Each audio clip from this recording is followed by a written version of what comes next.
신자가 되었다는 징표가 여러 가지 있지만 우리 경험에 의하면 대표적으로 병고침과 방언 그리고 눈물의 회개였던 시절이 있었습니다. 그걸 통해서 우리가 신자가 되었다는 징표로 삼았습니다. 그 결과로 우리는 하나님이 살아계시다는 확신과 믿음의 고백, 하나님을 예수 그리스도를 시인하고 인정하게 됩니다. 그래서 하나님의 자녀가 된 우리는 감사와 은혜와 기쁨이 넘쳐나야 하는 것이 신앙이라고 배웠고 또 그렇게 이해했습니다.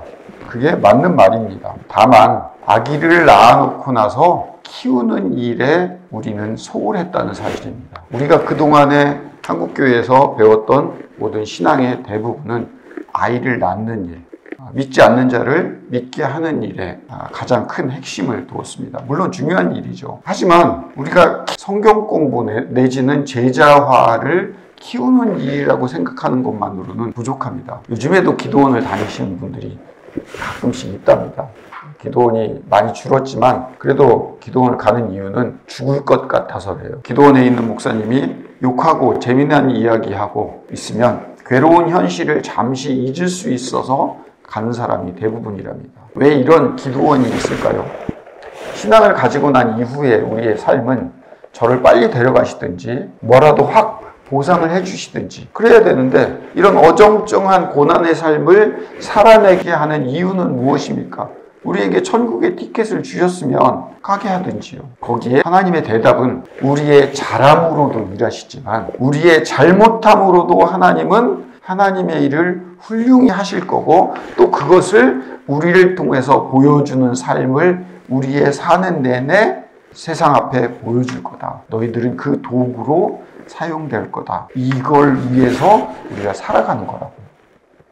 하나님은 제가 늘 말씀드렸듯이 하나님은 힘을 사용하지 않으시기로 결정하셨습니다. 이 우주 만물에 가장 큰 힘을 가지고 있지만 힘을 사용하지 않으시기로 결정하시고 약함으로 강함을 이기시고 약함으로 강함을 이기시기로 계획하신 유일한 분이십니다. 그래서 오늘 우리는 하나님을 믿고 있는 겁니다. 오늘 본문 마태복음 13장에 씨 뿌리는 비유를 살펴보면 씨 뿌리는 비유의 핵심은 좋은 땅에 떨어진 씨가 좋은 열매를 맺는다는 이야기, 이거보다 더 큰 의미를 우리에게 주고 있다는 사실을 좀 생각해 봐야 합니다. 왜 하필 이사야서 6장에 천국의 비밀이 감추어져 있다는 말과 씨 뿌리는 비유를 같이 연결해서 말씀하고 있냐고요. 씨 뿌리는 비유와 그거에 대한 해석만 달랑 이야기하셨으면 우리가 그동안의 씨 뿌리는 비유에 대한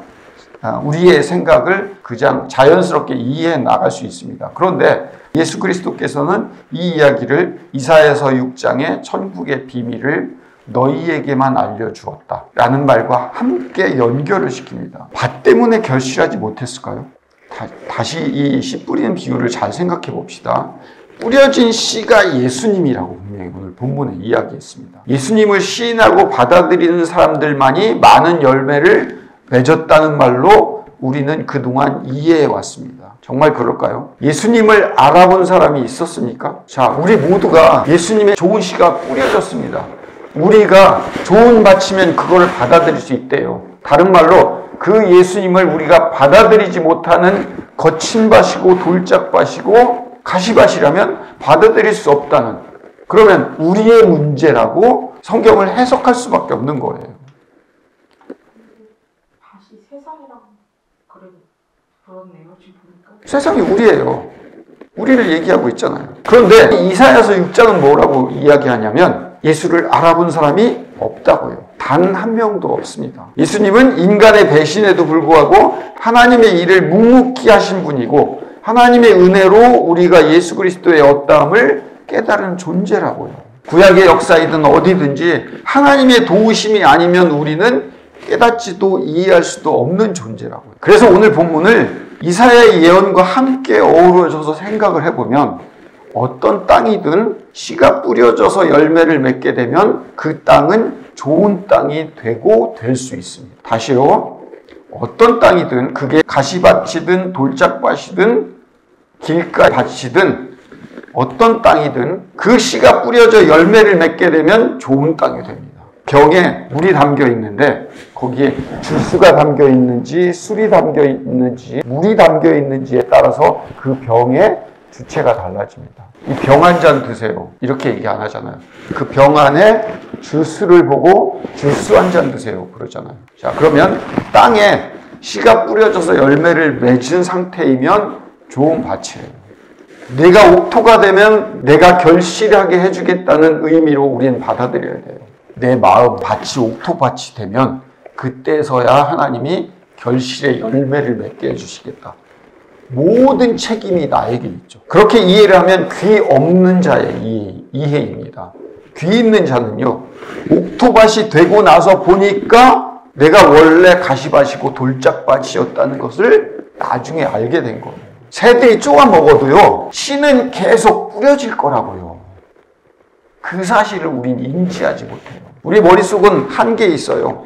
저 사람은 돌짝밭이야. 그래서 씨가 뿌려져서도 나지 못해. 나는 좋은 밭이라서 예수 그리스도의 씨가 뿌려져서 이렇게 교회도 다니고 자식들과 함께 신앙생활도 해. 그리고 내가 좋은 밭이야. 내가 예수 그리스도를 잘 시인하고 믿었어. 착각하지 마세요.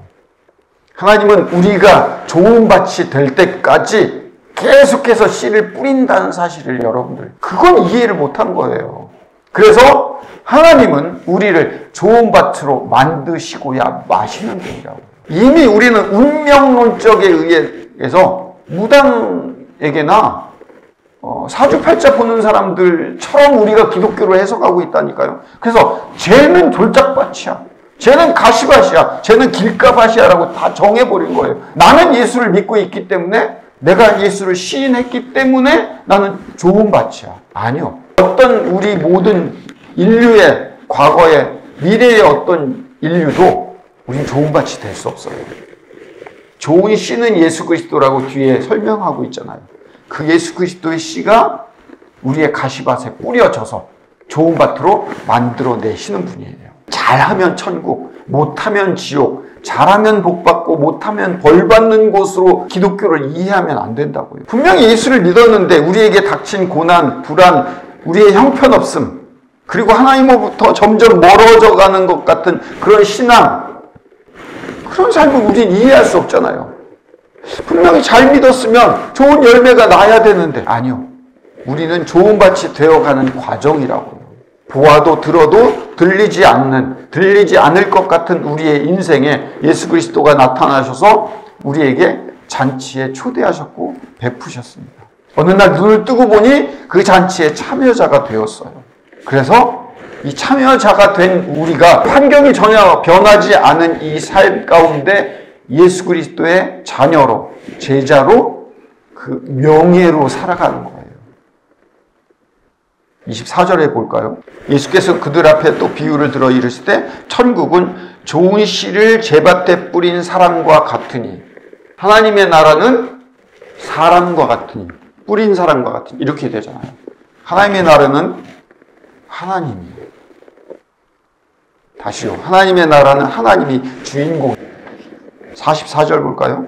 천국은 마치 감추인 보화 같으니 사람이 이를 발견하여 후 숨겨두고 기뻐하며 돌아가서 자기의 소유를 다 팔아 그 밭을 샀느니라. 하나님의 나라는 어떤 것이에요? 감추인 보화를, 진주를 우리가 찾아내는 것으로 성경을 해석했잖아요. 우리 생각이에요. 우리가 보는 관점이에요.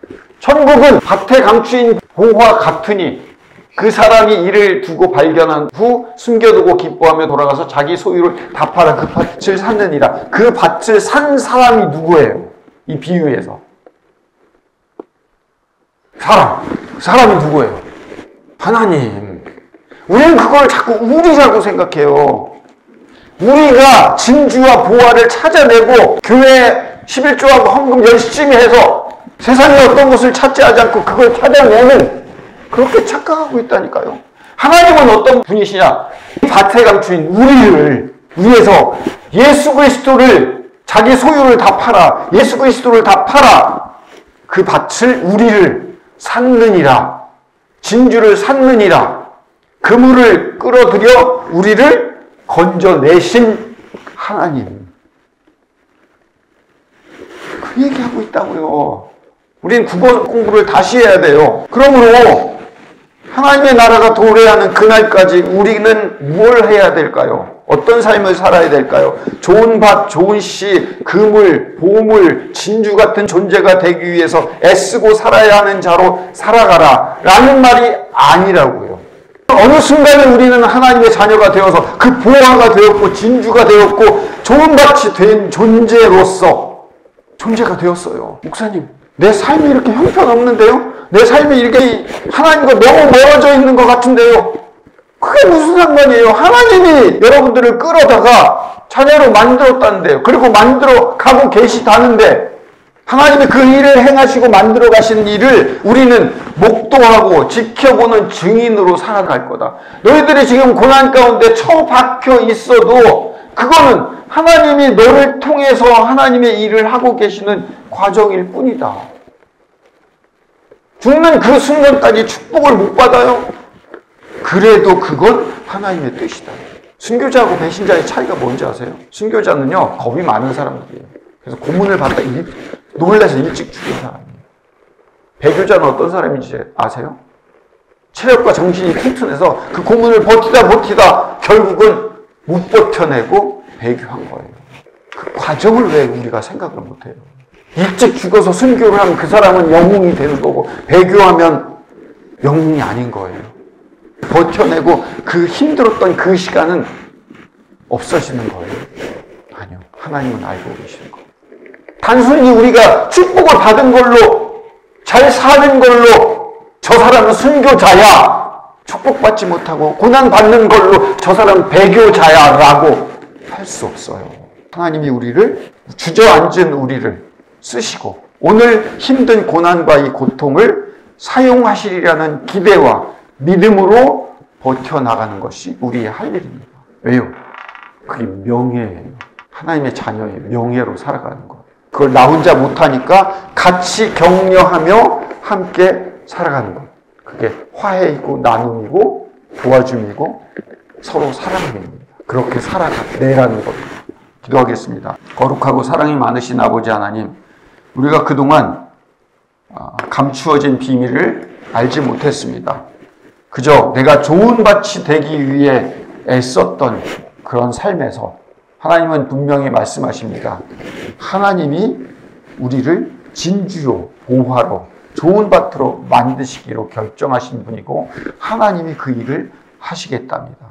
우리는 그것을 기대하고 버리지 않고 꽉 쥐고 나가는 존재라는 사실을 기억하고 살아갈 수 있는 주의 백성들 되게 주님이 인도하여 주시옵소서. 예수님 이름으로 기도드립니다. 아멘.